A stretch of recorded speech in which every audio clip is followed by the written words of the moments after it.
Hello बच्चों, let's see this question. A barometer is faulty when the true barometer reading are 73 and 75 centimeter of Hg. The fault of barometer reads 69 centimeter and 70 centimeter respectively. What is the total length of a barometer tube? What is the true reading when the fault barometer reads 69.5? What is the fault barometer reading when the true barometer reads 74 centimetre? तो सबसे पहले हम बात करते हैं यहाँ पर की कॉन्सेप्ट की। तो बच्चों यहाँ पर की कॉन्सेप्ट होगा कि अगर कोई भी जो बैरोमीटर होता है, जैसे कोई भी बैरोमीटर है, जैसे मैं एक सिंपल सा बैरोमीटर बना रहा हूँ, ठीक है। इस बैरोमीटर के अंदर जो मरकरी है, ठीक है, ये एक्सटर्नली प्रेशर लग रहा है, एक्सटर्नल प्रेशर है ये, ठीक है। तो एक्सटर्नल प्रेशर की वजह से, और P1 जो प्रेशर है वो इसके अंदर पहले से ही है, तो यहाँ पर जो एक्सपांशन है, एक्सपांशन ऑफ मरकरी, ठीक है, या फिर एक्सपांशन जो होगा प्रेशर की वजह से मरकरी का, वो किसके इक्वल होगा? एक तो जो इसके अंदर प्रेशर है वो P1, और यहाँ जो बाहर का प्रेशर लग रहा है डेंसिटी और H, ठीक है, और उसकी वजह से जो मरकरी जितना ऊपर उठा, इस इक्वेशन से we can be find out the H। तो इस कॉन्सेप्ट को हम यूज में लेंगे, ठीक है। अगर मैं इसको और जस्टिफाइड करूंगा तो मैं क्या लिख सकता हूँ, डी जी H1 - L1, ठीक है। तो this concept we will be follow in this question. तो अब बात करते हैं बच्चों सॉल्यूशन की। सॉल्यूशन, तो बच्चों हमें क्या दिया हुआ है? हमें जो बैरोमीटर दिया हुआ है, उस बैरोमीटर में जो रीडिंग है वो गलत आ रही है। जैसे उसमें, जैसे जो एक्चुअल ट्रू वैल्यू थी, अगर हम बात करें ट्रू वैल्यू की और एक फॉल्ट वैल्यू की, ठीक है, FAULTY, ठीक है, फॉल्टी वैल्यू की, तो ट्रू वैल्यू जैसे आनी चाहिए 73 of Hg, 73 centimetre of Hg आनी चाहिए, बट वहाँ पर कितनी आ रही है? वो आ रही है 69 सेंटीमीटर ऑफ Hg। अगर यहाँ वैल्यू दे रखी है 75 आ रही है, तो वहाँ पर आ रही है 70 सेंटीमीटर। तो ये हमारे बैरोमीटर में क्या आ रहा है? चेंज आ रहा है, ठीक है। तो हमें ये बताना है कि इसकी हाइट क्या होगी, इस बैरोमीटर की टोटल लेंथ क्या होगी इस बैरोमीटर ट्यूब की, ठीक है बच्चों। तो अभी अभी हमने जैसे कॉन्सेप्ट जो है कि किसी भी बैरोमीटर में जो प्रेशर होता है उसका, वो किसके इक्वल होता है? डी जी H1 - L1 के, ठीक है। और अगर मैं दूसरे किसी एक्सटर्नल प्रेशर की बात करूंगा तो वो क्या हो जाएगा? H2 - L2 हो जाएगा, ठीक है। तो अगर मैं इक्वेशन से देखूं, बाय द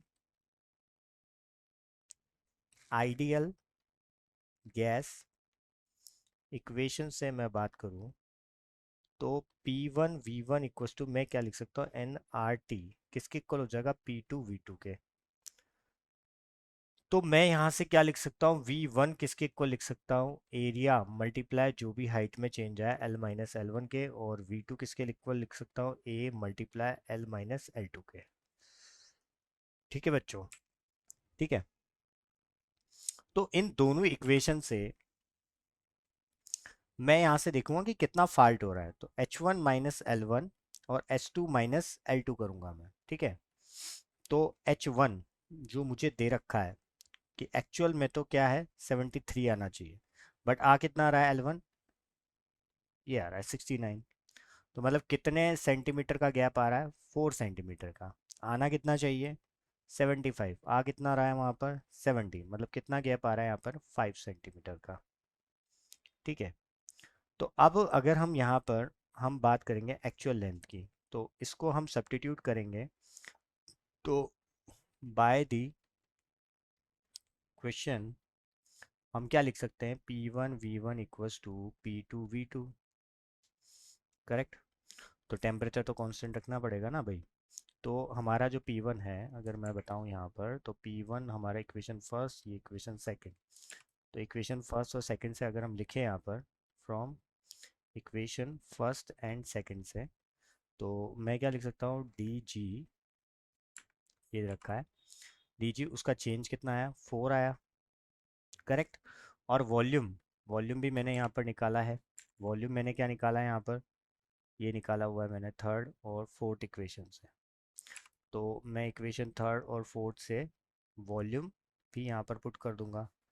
तो वॉल्यूम मेरा क्या हो गया, ए मल्टीप्लाई एल माइनस 69, और यहाँ पर क्या हो गया, डी जी 5 सेंटीमीटर हो रहा है, एरिया एल माइनस 70 हो गया।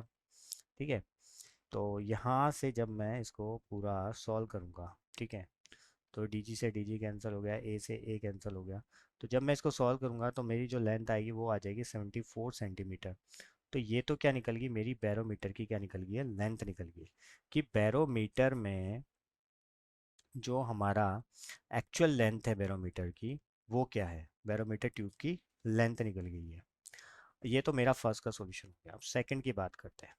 सेकंड में वो बोल रहा है कि अगर मान लो कि जो फॉल्ट वैल्यू है बैरोमीटर की, वो फॉल्ट वैल्यू, दो बैरोमीटर की फॉल्ट वैल्यू, वो क्या दे रहा है, वो हमें उसने खुद ने दी है कि 69.5 सेंटीमीटर है।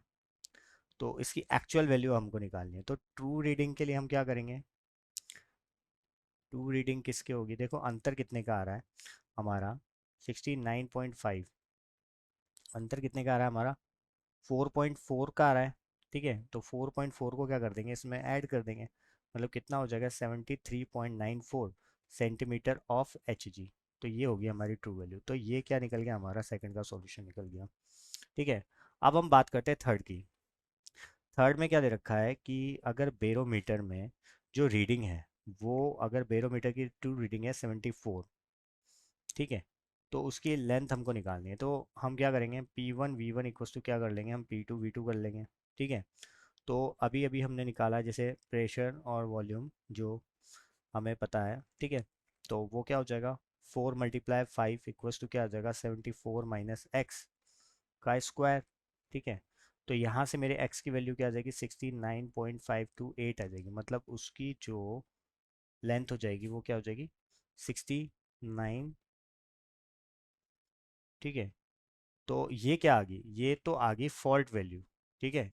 जो उसकी फॉल्ट वैल्यू है वो हमें फाइंड आउट करनी थी। तो ये क्या आ गई, 69.528 सेंटीमीटर ऑफ एच जी, ये क्या आ गई, इसकी फॉल्ट वैल्यू आ गई। तो ये हमारा क्या हो जाएगा, थर्ड का सॉल्यूशन हो जाएगा। और यही हमारे क्या होंगे, फाइनल सॉल्यूशन होंगे। I hope you will understood it well. Best of luck.